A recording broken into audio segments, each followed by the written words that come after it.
Question number 1 में हमसे कहा गया students, match structures given in column 1 with functions given in column 2।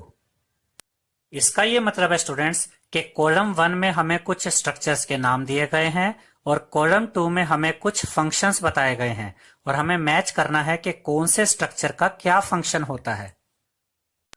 Column 1 में हमें दिया गया students stomata, xylem, root hairs and phloem. Column 2 में हमें दिया गया students absorption of water, transpiration, transport of food, transport of water and synthesis of carbohydrates. तो सबसे पहले यहां पर हमें दिया गया स्टूडेंट्स स्टोमेटा। याद रखिएगा स्टूडेंट्स कि लीव्स के ऊपर छोटे छोटे पोर्स होते हैं, छोटे छोटे छेद होते हैं जिन्हें हम स्टोमेटा कहते हैं। और प्लांट्स में से जो वाटर होता है वो स्टोमेटा के थ्रू ही बाहर निकलता है और इवेपोरेट होता है, यानी कि गैसियस फॉर्म में चेंज होता है। प्लांट्स में से वाटर के बाहर निकलने को और इवेपोरेट होने को ट्रांसपिरेशन कहा जाता है। तो स्टोमेटा के लिए यहां पर सही फंक्शन क्या रहेगा? ट्रांसपिरेशन, क्योंकि ट्रांसपिरेशन स्टोमेटा के थ्रू ही होता है। इसके बाद हमें दिया गया स्टूडेंट्स जाइलम। याद रखिएगा स्टूडेंट्स कि जाइलम पाइप लाइक स्ट्रक्चर होता है और प्लांट्स में वाटर और मिनरल्स का जो ट्रांसपोर्ट होता है वो जाइलम के थ्रू ही होता है। तो जाइलम के लिए यहां पर सही ऑप्शन रहेगा option D, transport of water. इसके बाद हमें दिया गया स्टूडेंट्स रूट हेयर्स। याद रखिएगा स्टूडेंट्स कि रूट हेयर्स प्लांट की जो रूट होती है उसका सरफेस एरिया बढ़ाते हैं ताकि ज्यादा से ज्यादा वाटर और ज्यादा से ज्यादा मिनरल्स को एब्जॉर्ब किया जा सके। तो रूट हेयर्स के लिए सही ऑप्शन रहेगा option A, absorption of water. Next हमें दिया गया है स्टूडेंट्स फ्लोएम। फ्लोएम क्या होता है? याद रखिएगा स्टूडेंट्स कि फ्लोएम पाइप लाइक स्ट्रक्चर होता है और प्लांट की लीव्स में जो खाना बनता है वो फ्लोएम के थ्रू ही प्लांट के सभी पार्ट्स तक पहुंचता है। अगर आप इस चैप्टर को डिटेल में समझना चाहते हैं स्टूडेंट्स तो हम आपको सजेस्ट करेंगे कि आप MOS क्लास 7 साइंस के इस चैप्टर की रीडिंग वीडियो को जरूर देखें। उस वीडियो में हमने बहुत इजी मेथड से और बहुत डिटेल में इस चैप्टर को आपके लिए एक्सप्लेन किया है।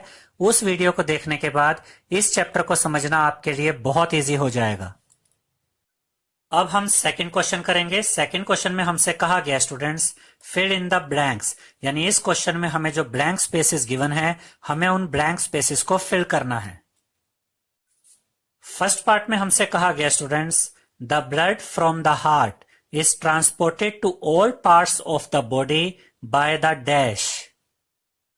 इसका मतलब यह है स्टूडेंट्स कि हमारी बॉडी में जो ब्लड होता है ये ब्लड हार्ट से बॉडी के सभी पार्ट्स तक किसके द्वारा पहुंचता है? तो यहां पर सही आंसर रहेगा आर्टरीज। याद रखिएगा स्टूडेंट्स कि आर्टरीज ब्लड वेसल्स होती हैं और हमारी बॉडी में जो ब्लड होता है ये हार्ट से बॉडी के सभी पार्ट्स तक आर्टरीज के द्वारा पहुंचता है। सेकेंड पार्ट में हमें दिया गया है students haemoglobin is present in dash cells, यानी कि हीमोग्लोबिन कौन सी सेल्स में पाया जाता है? याद रखिएगा स्टूडेंट्स कि हीमोग्लोबिन रेड ब्लड सेल्स में पाया जाता है। तो यहां पर हम लिखेंगे रेड ब्लड और अब हम इसको कैसे पढ़ेंगे? Haemoglobin is present in red blood cells, यानी कि हीमोग्लोबिन रेड ब्लड सेल्स में पाया जाता है।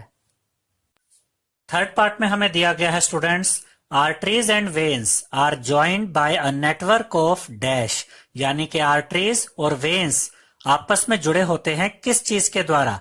तो याद रखिएगा स्टूडेंट्स कि आर्टरीज और वेन्स आपस में कैपिलरीज के द्वारा जुड़े होते हैं। तो यहां पर सही आंसर रहेगा कैपिलरीज। तो यहां पर आप लिखेंगे कैपिलरीज। फोर्थ पार्ट में हमें दिया गया है students the rhythmic expansion and contraction of the heart is called dash, यानी कि हार्ट का एक रिदम में एक्सपेंशन होना और कॉन्ट्रैक्शन होना क्या कहलाता है? याद रखिएगा स्टूडेंट्स कि हार्ट में जब एक्सपेंशन होता है और कॉन्ट्रैक्शन होता है तो इसे हम हार्ट बीट कहते हैं। मान लीजिए स्टूडेंट्स कि ये हार्ट है, तो देखिए हार्ट में इस तरह से कॉन्ट्रैक्शन होता है यानी कि हार्ट सिकुड़ता है और फिर हार्ट में इस तरह से एक्सपेंशन होता है। तो हार्ट में कॉन्ट्रैक्शन होना और एक्सपेंशन होना इसे हम हार्ट बीट कहते हैं। तो यहां पर आप लिखेंगे हार्ट बीट। फिफ्थ पार्ट में हमसे कहा गया students, the main excretory product in human beings is dash. इसका मतलब यह है स्टूडेंट्स कि ह्यूमन बींग्स में मेन एक्सक्रीटरी प्रोडक्ट यानी कि मेन वेस्ट प्रोडक्ट कौन सा होता है, तो इसका सही आंसर है यूरिया। तो यहां पर आप लिखेंगे यूरिया। याद रखिएगा स्टूडेंट्स कि ह्यूमन बींग्स में जो मेन एक्सक्रीटरी प्रोडक्ट होता है यानी कि मेन वेस्ट प्रोडक्ट होता है वो यूरिया होता है। सिक्स्थ पार्ट में हमें दिया गया students, sweat contains water and dash, यानी कि हमें यह बताना है कि हमारी बॉडी से जो स्वेट निकलता है यानी हमारी बॉडी से जो पसीना निकलता है उसमें वाटर के अलावा क्या होता है। याद रखिएगा स्टूडेंट्स कि हमारी बॉडी से जो स्वेट निकलता है, जो पसीना निकलता है, उसमें वाटर होता है और सोल्ट्स होते हैं। तो यहां पर सही आंसर है सोल्ट्स। तो यहां पर आप लिखेंगे salts.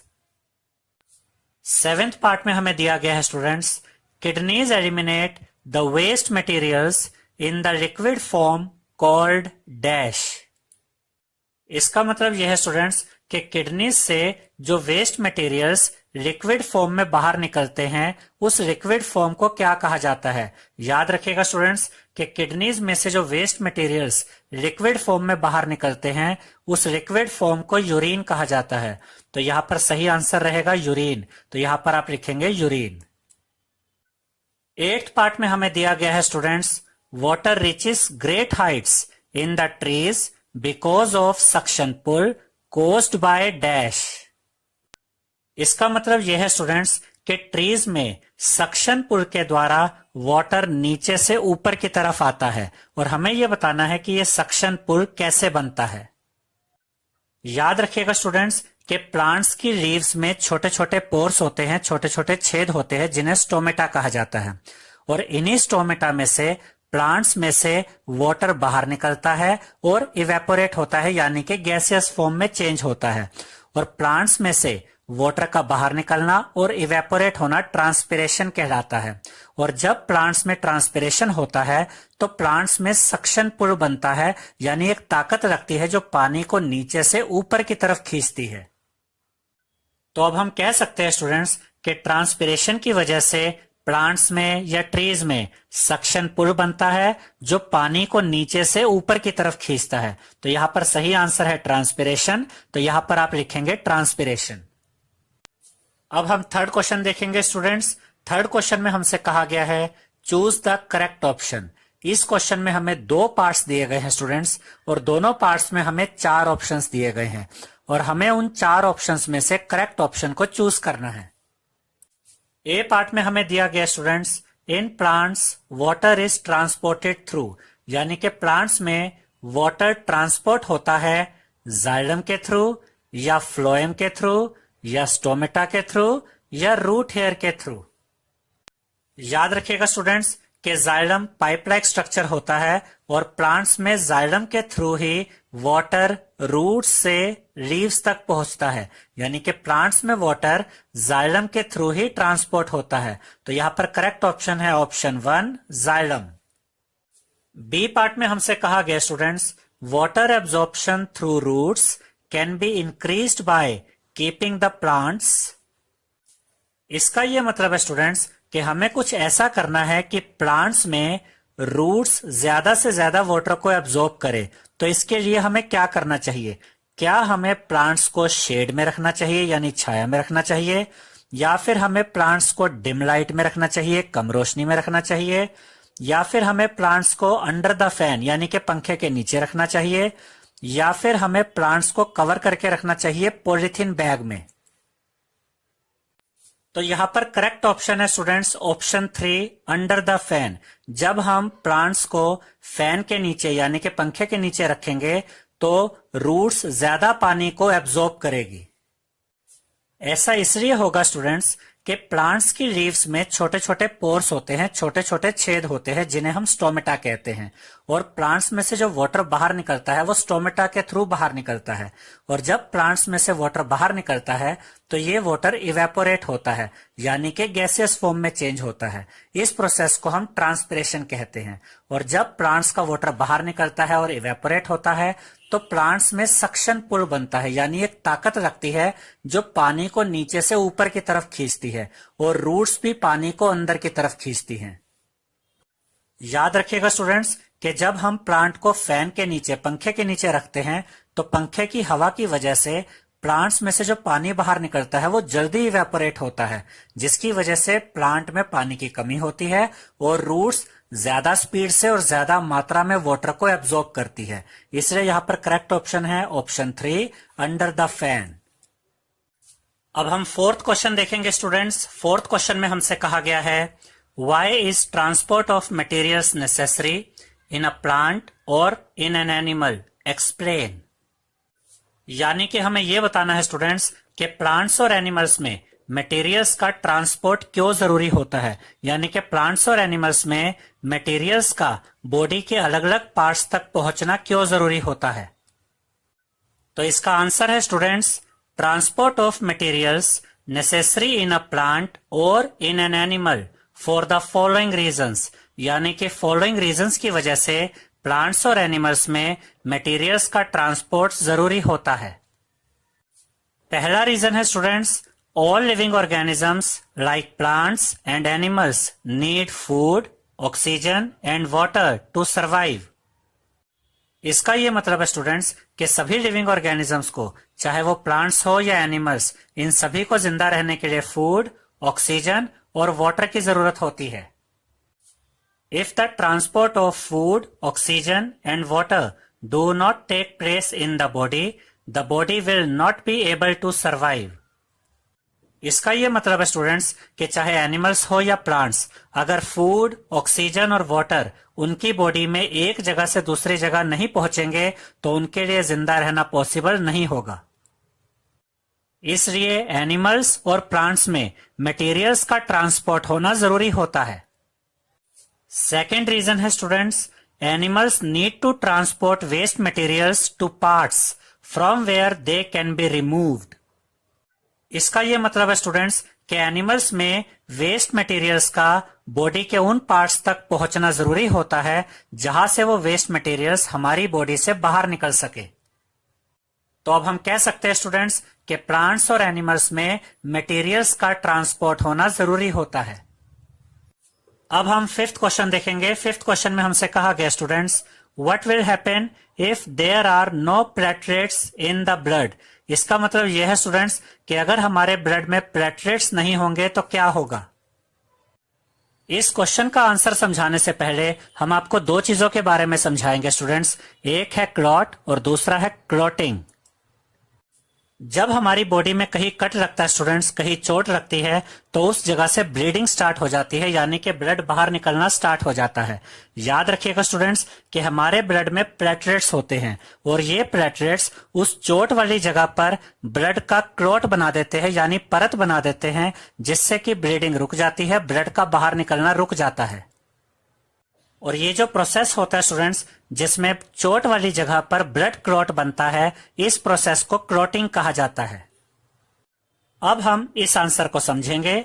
The blood platelets are responsible for the clotting of the blood, यानी कि ब्लड प्लेटलेट्स की वजह से ही चोट वाली जगह पर क्लॉटिंग होती है। Blood can not clot without the platelets. इसका मतलब यह है स्टूडेंट्स कि ब्लड प्लेटलेट्स के बिना क्लॉट नहीं बना सकता, यानी कि ब्लड प्लेटलेट्स के बिना वो परत नहीं बना सकता जिससे कि ब्लीडिंग रुक जाए। So if there is any cut, blood will continue to flow out and ultimately the person die. इसका यह मतलब है स्टूडेंट्स कि अगर हमारे ब्लड में प्लेटलेट्स नहीं होंगे और हमारी बॉडी में अगर कहीं चोट लगती है तो जो ब्लड है वो कॉन्टिन्यूसली बाहर निकलता रहेगा और अल्टीमेटली डेथ हो जाएगी। अब हम सिक्स्थ क्वेश्चन देखेंगे। सिक्स्थ क्वेश्चन में हमसे कहा गया students, what are stomata, give two functions of stomata. यानी कि हमें यह बताना है कि स्टोमेटा क्या होते हैं और हमें स्टोमेटा के दो फंक्शंस भी बताने हैं। तो इसका आंसर है students, small pores in leaves of plants are called stomata. यानी कि प्लांट्स की लीव्स में छोटे छोटे पोर्स होते हैं, छोटे छोटे छेद होते हैं, जिन्हें स्टोमेटा कहा जाता है। Two functions of stomata are as follows. अब हम स्टोमेटा के दो फंक्शंस के बारे में पढ़ेंगे। पहला फंक्शन है stomata help in exchange of gases. इसका मतलब यह है स्टूडेंट्स कि प्लांट्स में जो गैसेस का एक्सचेंज होता है वो स्टोमेटा के थ्रू होता है, यानी कि प्लांट्स में जो गैसेस अंदर और बाहर जाती हैं वो स्टोमेटा के थ्रू जाती हैं। सेकेंड फंक्शन है stomata helps in transpiration of water. इसका यह मतलब है स्टूडेंट्स कि प्लांट्स में ट्रांसपिरेशन ऑफ वाटर के लिए भी स्टोमेटा हेल्प करता है। याद रखिएगा स्टूडेंट्स कि प्लांट्स में जो वाटर होता है ये स्टोमेटा के थ्रू ही बाहर निकलता है और इवेपोरेट होता है, यानी कि गैसियस फॉर्म में चेंज होता है। प्लांट्स में से स्टोमेटा के द्वारा पानी का बाहर निकलना और इस पानी का इवेपोरेट होना ट्रांसपिरेशन कहलाता है। और क्योंकि ये वाटर स्टोमेटा के थ्रू प्लांट से बाहर निकलता है तो हम कह सकते हैं कि ट्रांसपिरेशन प्रोसेस में भी स्टोमेटा हेल्प करता है। अब हम 7th क्वेश्चन देखेंगे। 7th क्वेश्चन में हमसे कहा गया students, does transpiration serve any useful function in the plants, explain. यानी कि हमें यह बताना है स्टूडेंट्स कि क्या ट्रांसपिरेशन प्रोसेस प्लांट्स के लिए यूजफुल होता है।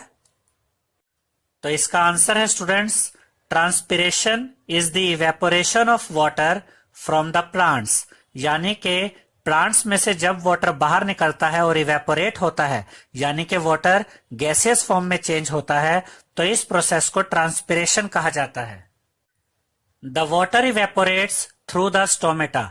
इसका मतलब यह है स्टूडेंट्स कि प्लांट्स में से जो वाटर बाहर निकलता है वो स्टोमेटा के थ्रू बाहर निकलता है। The evaporation of water from leaves generates suction pull, which can pull water to great heights in the tall trees. इसका ये मतलब है स्टूडेंट्स कि जब प्लांट्स में ट्रांसपिरेशन होता है, यानी जब प्लांट्स में से स्टोमेटा के थ्रू वाटर बाहर निकलता है और इवेपोरेट होता है, तो प्लांट्स में एक सक्शन पुल बनता है। सक्शन पुल एक ऐसी ताकत होती है स्टूडेंट्स जो प्लांट्स में पानी को नीचे से ऊपर की तरफ खींचती है। और सक्शन पुल की वजह से ही जो ऊंचे ऊंचे ट्रीज होते हैं उनमें भी पानी आसानी से नीचे से ऊपर तक पहुंच जाता है। Transpiration also cools the plants. इसका मतलब यह है स्टूडेंट्स कि ट्रांसपिरेशन की वजह से प्लांट्स में ठंडक बनी रहती है। अब हम 8th क्वेश्चन देखेंगे। 8th क्वेश्चन में हमसे कहा गया students, what are the components of the blood. यानी हमें ब्लड के कंपोनेंट्स के बारे में बताना है, ब्लड के पार्ट्स के बारे में बताना है।